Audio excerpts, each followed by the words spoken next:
Chennai shopping mall Aadi blockbuster KG sale. KG చీరల ప్రారంభ ధర కేవలం 150 రూపాయలు మాత్రమే. కొన్ని ప్రత్యేక చీరలపై రెండవ చీర కేవలం 9 రూపాయలకే సొంతం చేసుకోండి. నీట్ ప్రశ్నాపత్రం లీకేజీకి వ్యతిరేకంగా ఢిల్లీలో ధర్నాకు దిగిన రాహుల్ గాంధీని అరెస్టును నిరసిస్తూ హైదరాబాద్లో కాంగ్రెస్ శ్రేణులు కదం తొక్కాయి. పీసీసీ అధ్యక్షుడు మహేష్ గౌడ్ నేతృత్వంలో మంత్రులు చేసిన ర్యాలీ ఉద్రిక్తతలకు దారితీసింది. మహేష్ గౌడ్ సహా పలువురు నేతలను అరెస్టు చేసిన పోలీసులు నాంపల్లి ఠాణాకు తరలించారు. మోదీ పాలనలో దేశ విద్యా వ్యవస్థ పూర్తిగా భ్రష్టు పట్టిందని మంత్రులు మండిపడ్డారు.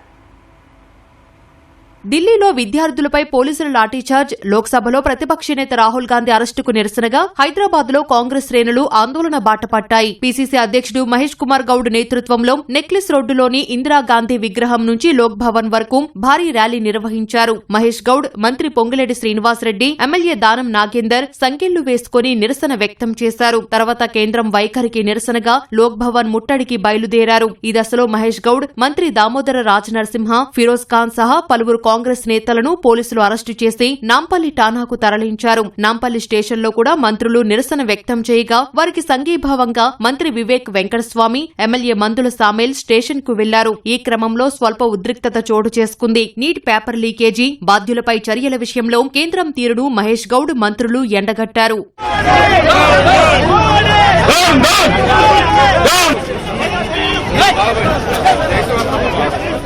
దేశంలో ప్రజాస్వామ్యాన్ని కూని చేసే విధంగా మోడీ వ్యవహరిస్తా ఉన్నాడు.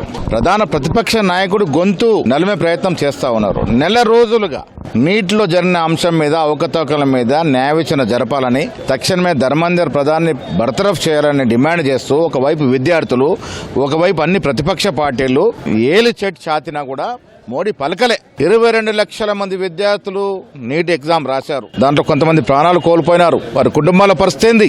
భవిష్యత్తులో ఇలాంటి జరగకుండా గ్యారెంటీ ఏమిటి? ఇవన్నీ అడుగుతూ నిన్న ప్రధానమంత్రి ఇంటి దర్వాజా తడితే కూడా పలకకుండా పోలీసులను ప్రయోగించి ప్రియాంక గాంధీ గారిని ఒక మహిళను చూడకుండా, ఖర్గే గారు ఒక పెద్ద ఆ వయసులో పెద్ద చూడకుండా ఏ రకంగా వివరించినారు? ఇది ప్రజాస్వామ్యంలో ఉన్నాము మనం.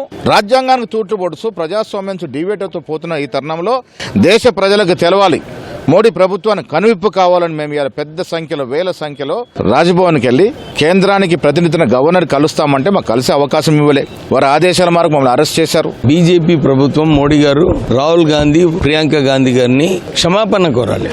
డెమోక్రటికల్లీ నిరసన తెలుపుతున్నారు.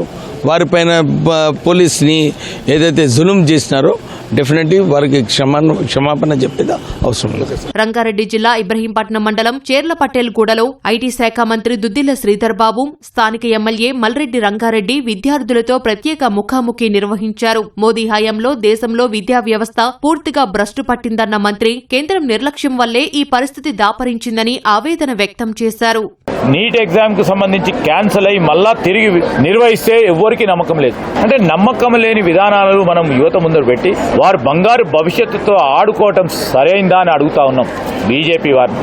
7.5 కోట్ల మందికి సంబంధించిన వారు భవిష్యత్తుకు సంబంధించిన అంశము పేపర్ లీకేజీల ద్వారా, క్యాన్సలేషన్ ద్వారా ఈ దేశ భవిష్యత్తును ఏ విధంగా నిర్ధారిస్తారని మేము సూటిగా వారిని ప్రశ్నిస్తా ఉన్నాం.